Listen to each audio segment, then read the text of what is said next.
السلام علیکم دوستوں، انسائڈ پہ موزن فخر میں خوش آمدید۔ لیکن اب بلوچستان اور اسلام آباد میں ہونے والی دہشت گردی کی کارروائیوں کے بعد پاکستان کی طرف سے ممکنہ رد عمل کا خوف اس وقت افغان طالبان کی حکومت کے سر کے اوپر جناب ایک بھوت کی طرح سوار ہے، اور اسی وجہ سے افغانستان میں موجود جو دہشت گرد تنظیموں کے وہ افراد جو پاکستان کو مطلوب ہیں یا ممکنہ طور پر پاکستان ان کو نشانہ بنا سکتا ہے، ان کو محفوظ مقامات پر منتقل کیا جا رہا ہے۔ تازہ ترین اطلاعات کے مطابق افغان طالبان نے BLA کے سربراہ بشیر زیب اور TTP کی قیادت کو محفوظ مقام پر منتقل کر دیا ہے، کیونکہ افغان طالبان کو یہ خطرہ لاحق ہے کہ پاکستان بلوچستان اور اسلام آباد کے حملوں کے جواب میں افغانستان میں موجود BLA اور TTP کی لیڈرشپ کو نشانہ بنا سکتا ہے۔ اہم ترین ذرائع نے انکشاف کیا ہے کہ BLA کے سربراہ بشیر زیب کو آخری مرتبہ قندھار میں دیکھا گیا تھا، جبکہ حالیہ اطلاعات کے مطابق طالبان نے بشیر زیب کو قندھار سے شراپک ضلع کے خفیہ مقام پر منتقل کر دیا ہے۔ شراپک سپن بولدک کے جنوب میں سرحد پار پاکستانی ضلع قلعہ عبداللہ کے بالمقابل واقع ہے، اور یہ وہی ایریا ہے جہاں پر ممکنہ طور پر بشیر زیب نے بلوچستان پر حملوں سے قبل اپنی ایک ویڈیو کو ریکارڈ کراتے ہوئے یہ تاثر دیا تھا کہ وہ اس وقت افغانستان میں نہیں بلکہ پاکستان میں موجود ہے۔ اسی طریقے سے اس بات کا بھی پاکستان کے سیکیورٹی فورسز اور پاکستان کے جو باخبر حلقے ہیں ان کو اس بات کا بخوبی اندازہ ہے کہ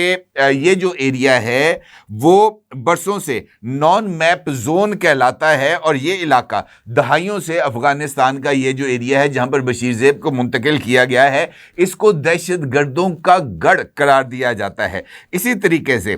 TTP کے مرکزی شورا کو بھی فوری طور پر ضلع معروف کے خفیہ مقام پر منتقل کر دیا گیا ہے، اور افغان طالبان کو اس بات کا احساس ہے کہ جناب پاکستان کی طرف سے جو جواب ہے وہ محض سفارتی سطح پر احتجاج پر محدود نہیں رہے گا، اور پاکستان کا جواب اب آگے بڑھے گا۔ امپورٹنٹ بات یہ ہے کہ حالیہ دنوں میں پاکستان کو چند انفارمیشنز ملی ہیں خاص طور پر بلوچستان کے حوالے سے، اور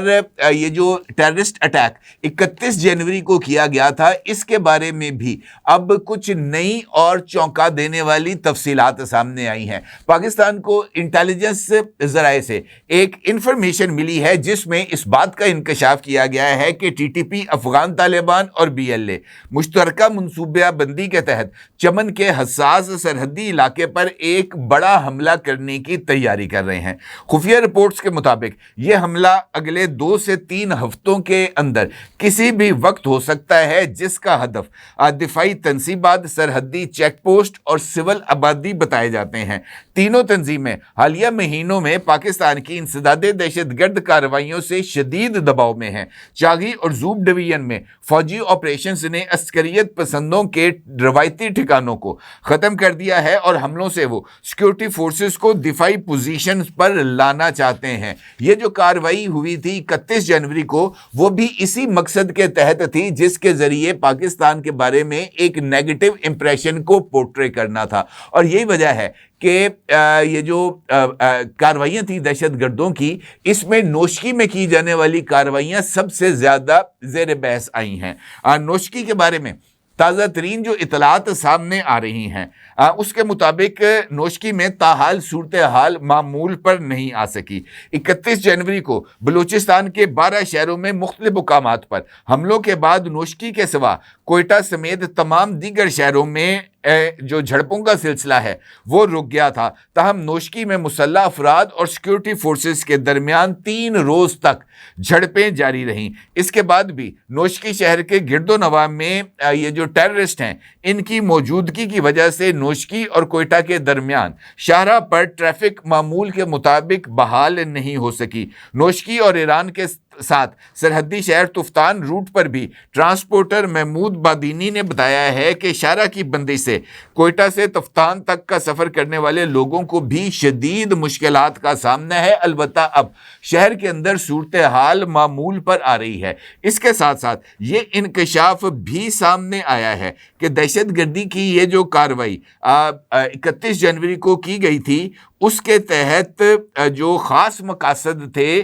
دہشت گردوں کے وہ بھی سامنے آئے ہیں۔ تحقیقاتی اداروں کا کہنا ہے کہ بظاہر یہ حملے مسلح کارروائیاں لگتے ہیں، لیکن در حقیقت یہ صرف مواد سازی آپریشن تھے، یعنی ان آپریشنز کو دہشت گرد تنظیموں نے اپنے سوشل میڈیا پر پروپیگنڈا کے لیے استعمال کرنا تھا۔ دہشت گردوں کی 31 جنوری کو بلوچستان کے 12 اضلاع میں کی جانے والی کارروائیاں محض کسی عسکری فتح کے حصول کے لیے نہیں تھی، بلکہ ان کا مقصد محض پروپیگنڈا ویڈیوز کی تیاری تھی۔ بتایا گیا ہے کہ ان حملوں کے ذریعے سوشل میڈیا پر مخصوص بیانیہ کو تشکیل دیا جانا تھا۔ ذرائع کے مطابق میڈیا نمائندگان سے شیئر کی گئی رپورٹس سے پتہ چلتا ہے کہ اگرچہ بیشتر علاقوں میں موبائل ڈیٹا بند تھا جس وقت یہ کارروائیاں کی گئی تھیں، بی ایل اے پھر بھی اپنے حملوں کی ویڈیوز اپلوڈ کرنے میں کامیاب رہی، اور اس مقصد کے لیے انہوں نے سیٹلائٹ اپ لنکس استعمال کیے، بالخصوص ایسے پورٹیبل براڈ بینڈ ٹرمینلز جن کی اپ لنکس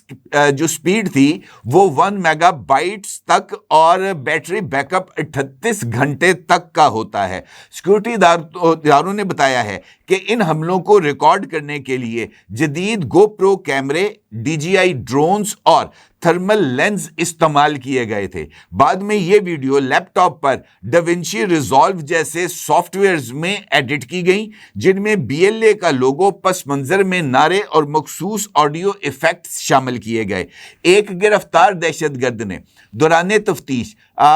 تحقیقاتی اداروں کے سامنے اس بات کا اعتراف کیا ہے کہ اس کا واضح ہدف یہ تھا کہ کسی بھی قیمت پر ایف سی ہیڈ کوارٹر پر بی ایل اے کا جھنڈا لہرانا ہے، اور اس کو جس وقت حملوں کے لیے روانہ کیا گیا تھا تو اس کے ساتھ جو گروپ تھا ان کو واضح طور پر یہ ہدایت دی گئی تھی کہ چاہے مر جاؤ، کوئی ایک جھنڈا ایف سی ہیڈ کوارٹر کے دروازے کے اوپر، ان کی چھت کے اوپر، ان کے قلعے کے اوپر، مینار کے اوپر، کسی پوسٹ کے اوپر بنانا ہے، اور بناتے ساتھ ہی چاہے وہ جھنڈا 1 منٹ کے لیے لہرایا جائے، اس کی ویڈیو بنا کر فوری طور پر فراہم کرنی ہے۔ گرفتار دہشت گرد کے مطابق اس سارے عمل کا یا یہ جو کاروائی خاص طور پر نوشکی میں ایف سی ہیڈ کوارٹر کے حوالے سے کی گئی تھی، اس کا بنیادی مقصد ویڈیو کو ریکارڈ کر کے پھیلانا تھا۔ ذرائع کے مطابق حملوں کی یہ میڈیا کوریج دراصل یورپ اور خلیجی ممالک میں موجود بلوچ ڈائسپورا کو متاثر کرنے کی ایک مربوط کوشش تھی۔ دہشت گردوں سے برآمد ہونے والے ساز و سامان سے انکشاف ہوا ہے کہ ہر بی ایل اے یونٹ کے پاس کم از کم 3 کیمرے، ایک تھورایا سیٹلائٹ ٹرمینل اور ایک سیٹلائٹ فون، ایک سولر پاورڈ بیک اپ موجود تھا، جس سے وہ دور دراز پہاڑی علاقوں میں بھی تکنیکی طور پر خود کفیل تھے۔ سیکورٹی ذرائع نے اس بات کا انکشاف بھی کیا ہے کہ یہ ماڈل اس نئی حقیقت کو ظاہر کرتا ہے کہ جدید دہشت گردی اب محض گولیوں اور بارود سے نہیں بلکہ بینڈوتھ، سافٹ ویئر اور سوشل میڈیا سے لڑی جا رہی ہے۔ بی ایل اے کے لیے ویڈیو بنانا عسکری کامیابی سے زیادہ اہم تھا، اور یہی ان کا سب سے بڑا ہتھیار اور سب سے بڑا خطرہ بھی ہے۔ انہی مشاہدات کی بنیاد پر قانون نافذ کرنے والے اداروں کے لیے زمینی کارروائیوں کی حکمت عملی کو اب تبدیل کرنے کی ضرورت کا احساس ہو رہا ہے۔ اب سیٹلائٹ اسپیکٹرم اینالائزرز، اپ لنک ڈیٹیکشن سسٹمز اور کرپٹو فنڈنگ چینلز کی فعال نگرانی ناگزیر ہو چکی ہے۔ سیکورٹی ادارے اس بات کو تسلیم کرتے ہیں کہ ریاست کے لیے بھی برق رفتاری کے ساتھ ڈیجیٹل پیغام رسانی کے ذریعے تصدیق سچائیوں سے پروپیگنڈے کا توڑ کرنا ہوگا۔ ایک اینالسٹ نے نام ظاہر نہ کرنے کی شرط پر بتایا ہے کہ یہ جنگ صرف سرحدوں پر نہیں بلکہ کیمراز اور کلاؤڈز پر بھی لڑی جا رہی ہے۔ یہ جو تحقیقات سامنے آئی ہیں، جس کی ایک رپورٹ کا میں نے کچھ حصہ آپ کے ساتھ شیئر کیا ہے، اگر آپ 31 جنوری سے لے کر اب تک